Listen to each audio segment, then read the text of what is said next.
En este material didáctico de la cátedra de neuroanatomía les hablaremos sobre el tronco encefálico y el cerebelo. El tronco encefálico. Este está compuesto por el bulbo raquídeo, la protuberancia y el mesencéfalo. El bulbo raquídeo va a estar separado de la protuberancia por el surco protuberancial inferior y la protuberancia a su vez estará separada del mesencéfalo por el surco protuberancial superior.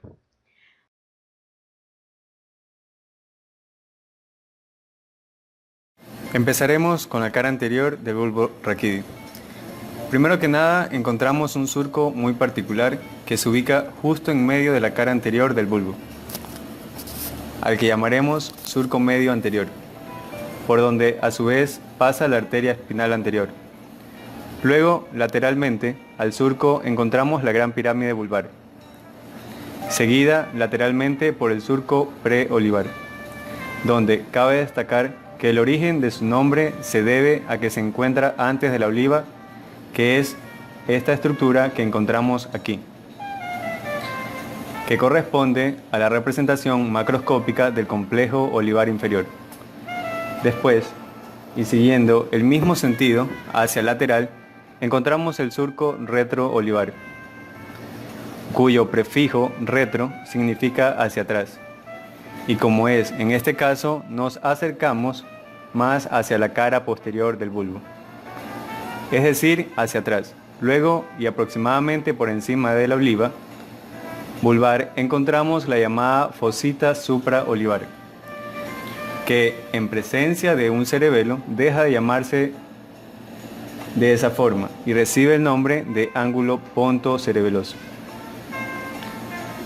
Ahora existen dos estructuras, las cuales me delimitan el área comprendida por el bulbo raquídeo. La primera ubicada superiormente, llamada protuberancial inferior, donde encontraremos el agujero ciego a nivel de la línea media.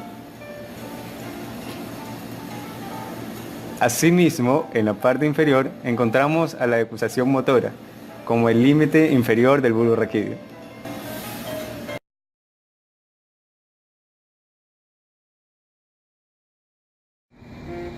Cara lateral del bulbo raquídeo. Aquí encontraremos el tubérculo ceniciento de Rolando, único pincho que podremos encontrar en esta cara y que corresponde a la representación macroscópica del núcleo trigémino espinal. Aquí encontramos la cara anterior de la protuberancia o puente, en la que podemos observar que medialmente y por encima de esta encontramos la arteria basilar. Por ende, posterior a la arteria lo denominaremos el surco basilar. Y lateralmente tendremos la superficie basilar. Aquí podemos encontrar las fibras horizontales y verticales. Si coloco un pincho vertical, indicaré que estoy mostrando las fibras pontocerebelosas. En cambio, si coloco un pincho horizontalmente, mostraré las fibras córtico-espinales. En los extremos encontramos una pequeña emergencia, que en este caso es la del quinto par craneal. Lateral a esta emergencia se encuentran los pedúnculos cerebelosos medios. Hay un pequeño surco que separa el mesencéfalo del puente, llamado surco protuberancial superior.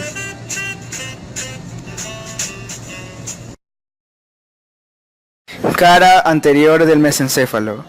Imaginemos que tenemos dos montañas. Las denominaremos los pedúnculos cerebrales. En el espacio que hay entre ambos observaremos dos estructuras.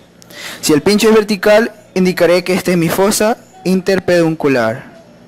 Mientras que si el pincho es inclinado, estaremos señalando la sustancia perforada posterior.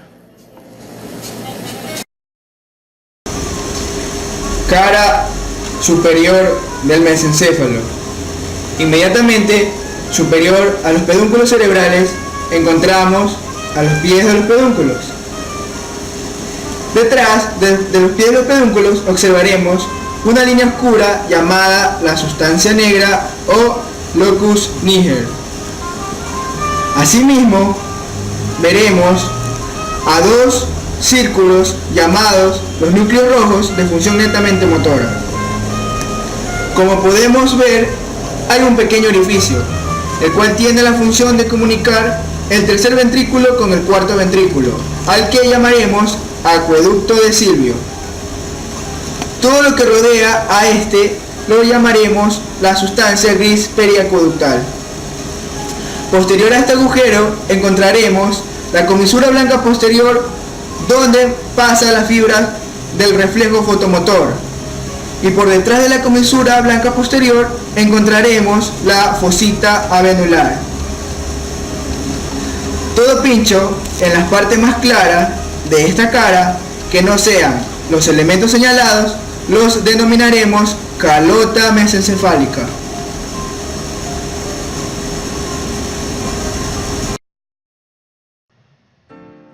Bueno, comenzaremos con el estudio de la cara posterior del tronco encefálico. Como ya habíamos mencionado, el tronco encefálico se va a dividir en bulbo raquídeo, protuberancia y mesencéfalo. Para un mejor estudio, protuberancia y bulbo raquídeo lo mencionaremos como uno solo, mientras que mesencéfalo tendrá su estudio aparte.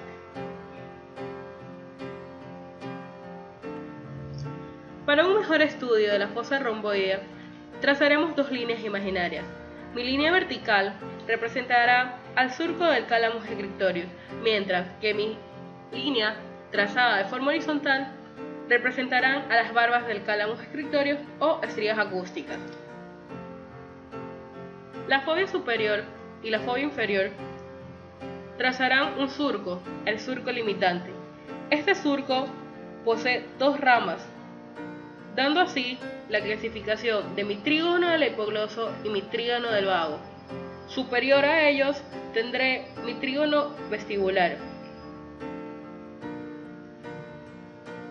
Por encima de mi área vestibular tendré mi tubérculo acústico.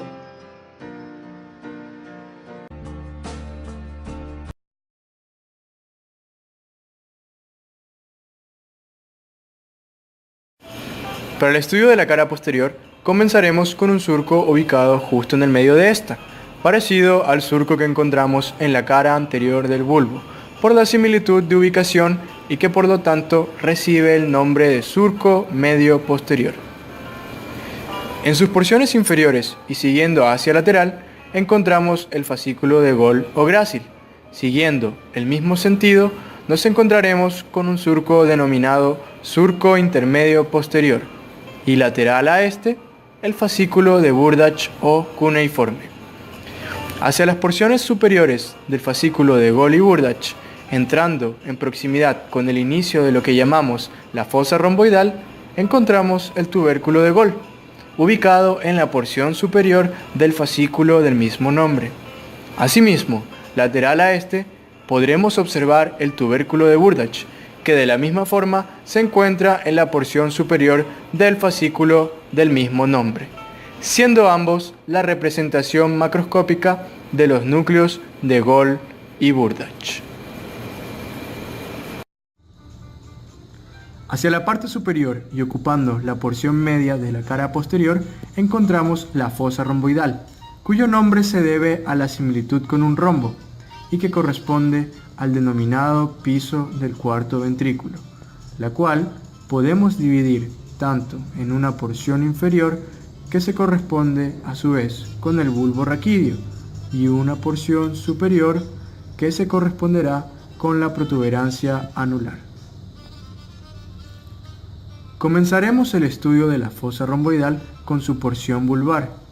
Primero, observaremos un elemento que se encuentra justo en el vértice inferior del rombo a dibujar, al cual denominaremos óvex. Luego, lateral a este, encontraremos el primero de los dos pinchos inclinados que podremos observar en la fosa romboidal, que se ubica en cualquiera de los dos lados inferiores del rombo y al que denominaremos área postrema, a la cual se le asocia con la reacción de vómito en escopeta. Luego, justo en medio de la fosa, desde el vértice inferior hasta el vértice superior de esta, encontraremos el surco del Calamus scriptorius, que dividirá a la fosa en dos partes. Para facilitar su estudio, imaginaremos que existe una línea que une los vértices laterales, dividiendo de esta forma la fosa en 4 triángulos. Ahora nos centraremos en el estudio de la porción protuberancial. Al igual que en la porción vulvar, encontraremos lateralmente una depresión llamada fobia superior, donde, cercana a ella, encontraremos el segundo de los dos pinchos inclinados que se encuentran en la fosa romboidal, al que denominaremos locus ceruleus, cuya coloración oscura se debe a su naturaleza catecolaminérgica.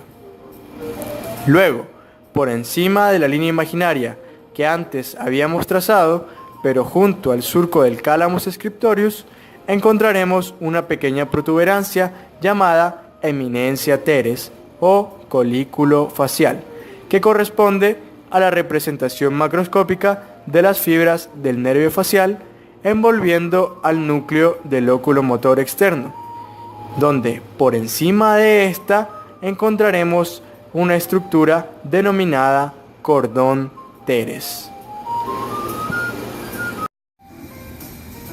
Por último, nombraremos los pedúnculos cerebelosos, los cuales son 3.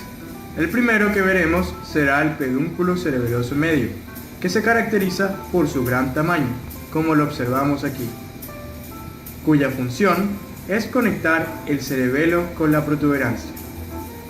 Luego, medial y un poco inferior a él, observaremos el pedúnculo cerebeloso inferior, de pequeño tamaño en comparación al anterior y que corresponde a la conexión del cerebelo con el bulbo raquídeo.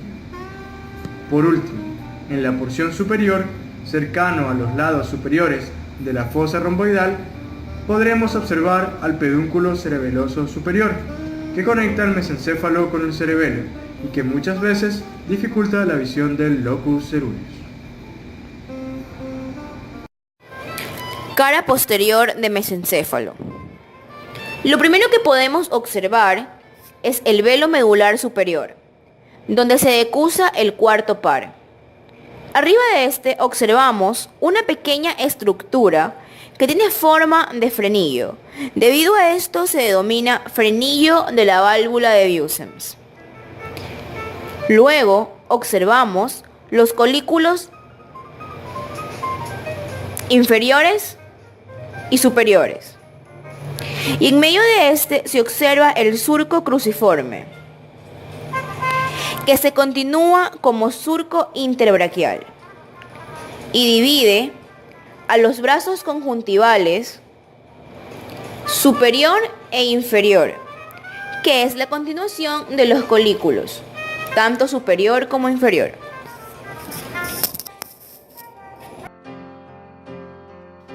Continuamos con cerebelo.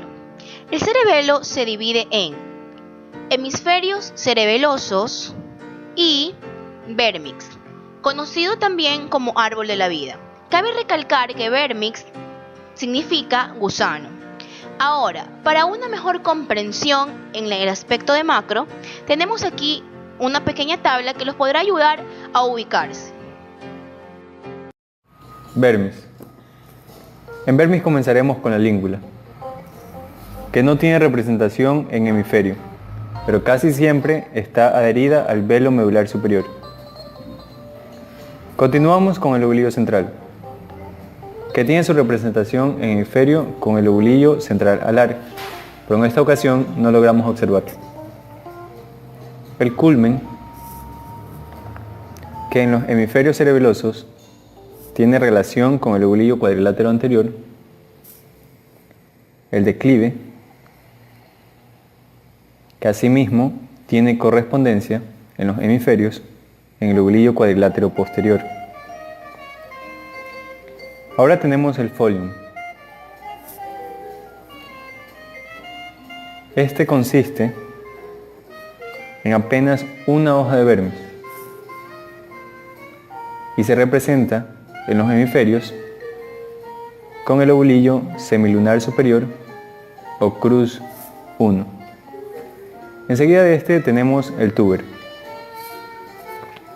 que se representa en los hemisferios con el lobulillo semilunar inferior o cruz 2.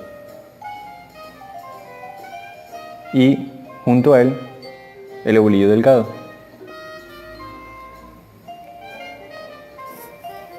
Ahora tenemos la pirámide cerebelosa,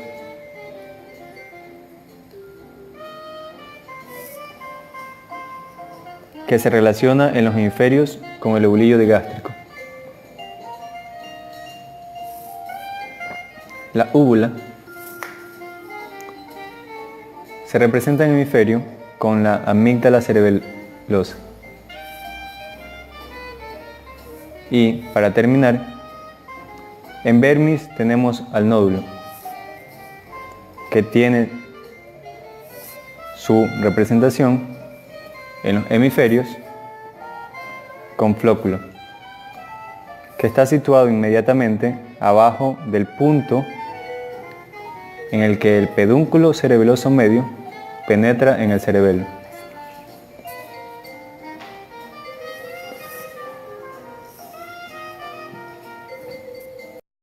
Aquí tenemos al surco primario, que se encuentra entre lobulillo cuadrilátero anterior y lobulillo cuadrilátero posterior.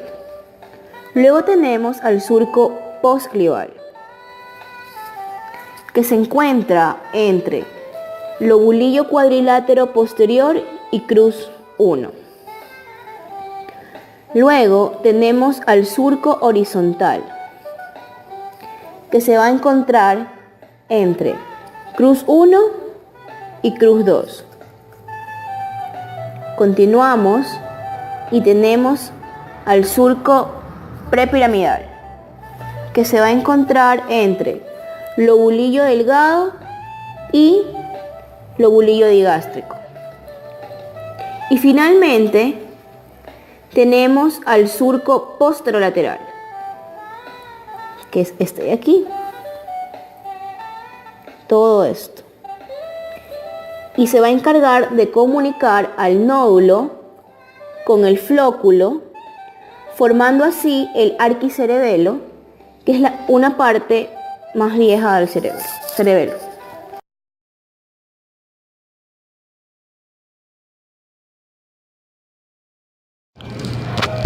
Para concluir el tutorial, les explicaremos la localización aparente de los pares craneales. Lo clasificaremos por bulbo raquídeo, puente y mesencéfalo, para un mejor estudio. Bulbo raquídeo. Emergiendo por el surco preolivar, observaremos el 12º par. Continuando por el surco postolivar, observaremos el 9º, 10º y 11º par. Ahora, observaremos por el surco protuberancial inferior, de medial a lateral. Por encima de las pirámides veremos el 6º par craneal, superior a la oliva vulvar, y el 7º par. Por último, en el ángulo pontocerebeloso, el 8º par craneal o vestibular. Protuberancia. El único par craneal que encontramos aquí es el 5º par o trigémino, como podemos observar.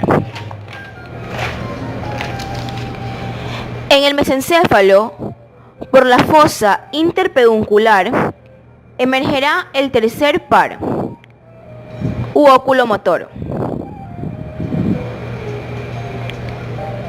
El único par craneal que emerge de manera posterior es el 4º par o patético, inferior a los colículos inferiores.